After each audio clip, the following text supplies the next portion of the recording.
Hi, this is Susanna Bowling and the Times Square Beat, and we are with Jill Eikenberry. When you think LA Law, you think Jill. She's also won a Drama Desk Award for the musical The Kid, which was an amazing musical. She's coming to the new group in a new play this year, and she's also about to appear in Feinsteins54 Below. Let's meet and greet Jill Eikenberry. Jill, describe your career for us. Well, I was a New York actress for a long time and made my way, pretty well. I did 5 Broadway shows, and not all of them ran, but and a lot of off-Broadway, and was getting a little bit of film and television stuff. But then in 1986, my husband and I had the great good fortune to get a TV series together that Stephen Bochco created and wrote the parts for us, called LA Law, which just turned everything on its ear. We went out to LA and had a 9-year, 8-year run, but a 9-year presence in LA. Then we kind of took some time off because that was a lot, and went up to Northern California for a few years and kind of didn't do much. We did some regional things, but and then came back to New York about 12 years ago, and I started doing some off-Broadway things and musicals, actually. I ended up doing Enter Laughing at the York, and then at Sag Harbor, and then I did The Kid. And I love to do musicals, but I had only done one on Broadway, so it wasn't Onward Victoria. Onward Victoria, so it wasn't my main thing. But it really was fun. I really liked to sing. So. But for someone who had never done musicals, you stepped into the lead with Onward Victoria. Right. I had done a few off-Broadway things, but I hadn't done a major lead in a Broadway musical. It was incredible, except that it didn't run, but it was really an amazing experience. Some amazing songs, though. I did. Keith Herman, yeah. unbelievable. He was my musical director for a while. Oh, really? Oh, he's so fabulous. I'm actually going to sing a song from that show. Oh, good. in my. What were the other Broadway shows? The first one was. Yeah. Okay, so Watch on the Rhine, which was at first at the Long Wharf, and then in New York on Broadway. Also didn't do that well.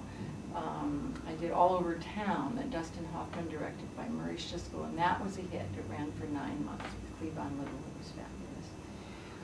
I did something called Summer Brave, which was a rewrite of Picnic with Alexis Smith, who did really well off in Washington, not so well in New York. And Onward Victoria, and there was one more. I'll think of it in a minute. What was it like working with Dustin Hoffman? Well, he had never directed before, so he was very excited about directing, but he's such an actor that he kind of wanted to do all the parts. Oh, so he'd run back and forth from his seat up to the stage and be one of us, and then he would say, who am I being now?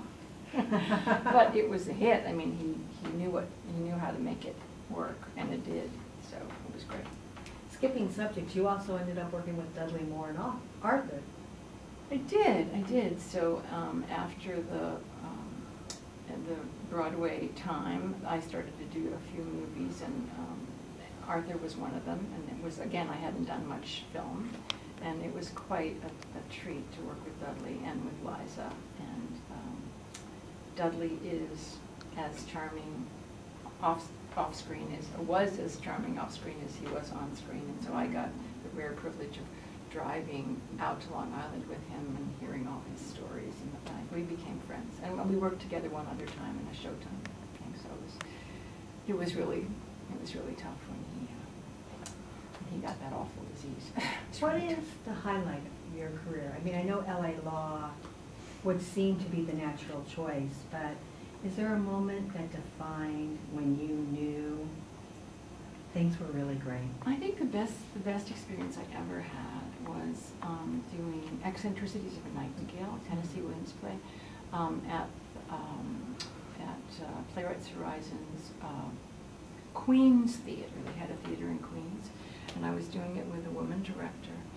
And Tennessee showed up and started working with us. And he rewrote some of that play, working with us, and he directed me, which was terrifying because he was an intimidating being, but it was really, I learned so much from working with him. And on opening night of that show, he took my hand up on stage and the hand of the other cast member next to me and next to him and said, "I want to thank this cast for helping me finally finish my favorite play." I mean, that's hello. like an actor's dream. Yeah. You've been recognized. Yeah. What is the moment in your career that, if you could do it over again, you would? Well, that's a good question. I honestly don't have any regrets.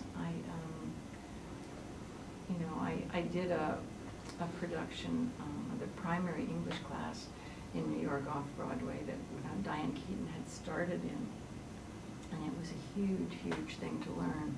And then it closed pretty quickly because I wasn't a star and she was, and that was like, oh, really? But but it was a great experience. It was a fabulous experience. But I can't really think of regrets I have because I learned something from everything. Now you have one of the longest surviving and happy marriages in both Hollywood and Broadway. What is your success to that? Well, marry the right guy. My husband and I have, we've really worked hard on it. We've worked hard on being as, good at this as we are. We've taken courses, we've really worked on it. And I would say that today, after 41 years of marriage, it's better than it ever was. And I'm not just saying that. Wow. He's helping me with my show, 54 Below, which is really fun. He's a writer also, he's been writing books, 4 books published, but he's also written 2 plays, and we did the first play at New Jersey Rep a year and a half ago, and it was a wonderful experience. He's now written the second wonderful play, but he's also just got a great eye, and it's been amazing to work with him on this show. And I have a fabulous musical director, Jimmy Horan, who's just a remarkable composer and fantastic musician. But Mike is kind of being the other eye, and it's just it's such a wonderful collaboration. We've collaborated a lot, and it works, it works. Do you find it easier to work together or to work separately? It's easier to work together logistically. We like to be with each other, so it's hard. Right, we moved up to Connecticut a couple of years ago, and right away I got a job in New York, so I was gone all the time, and that was hard. And I think, one of the great things about Evening at the Talk House, the new play we're going to be doing, the new group, is that we're going to be doing it together. And so it's, we really enjoy acting together, but we just enjoy being together. So it's hard when somebody, in the old days we always had to make a decision. Are we going to take that job and be separated for a long time, a movie or this or that, or are we going to opt for being together? And we didn't have the option in those days, but we do now. Tell us about the new play that's coming to the new group. It's a premiere. Fabulous play. Yeah, it was done at the National Theatre in London. It's by Wallace Shawn, who's a brilliant, brilliant writer.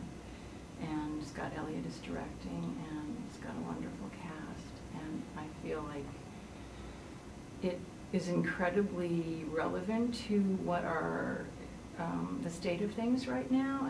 And we took the job before the election, but I think it's even more relevant now. I'm really thrilled to be doing it. I really am. Tell us a little bit about your character in that play. Her name is Nellie, and she runs a club called the Talk House that used to be, in its heyday, a place where all the actors and producers and directors of the theater came. And it was quite the place. It's fallen on hard times, and as has everything. And she's very, very emotional about the fact that the people that were there once for a big production are reuniting there, and she can see them all again. It's so, it's like a miracle to her that they've come back. Sounds like Elaine's. Yeah, or something, yeah. Tell us a little bit about your Feinsteins54 Below debut concert.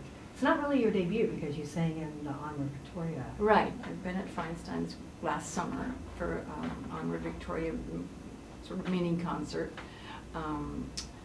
Concert version, that's what we call it, not a mini concert, that Jimmy Horan also was the musical director for, and that was wonderful.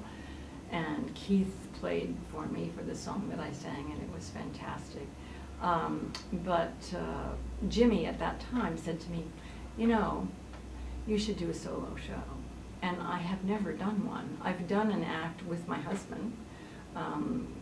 About 10 years ago, 12 years ago, we put together something and then did another version of it a couple of years later. And it wasn't ever something that he loved doing. He was doing it for me because I love to sing. But this solo thing, it's really exciting. I'm so excited about it. And I do have some surprise guests, and my husband's going to join me for a couple, so I'm not all by myself. I have wonderful musicians, and actually I can tell you that the 4 guys from the Gay Men's Chorus are backing me up on 2 numbers, which is really, I rehearsed with them on Saturday and I was just in heaven. It's, you know, it's a dream. It's a dream to be able to do this, so I'm really, couldn't be happier. And I'm turning 70 2 weeks after that. Really? Oh my God. So it's like, you know, if you want to do something, do it. If not now, when?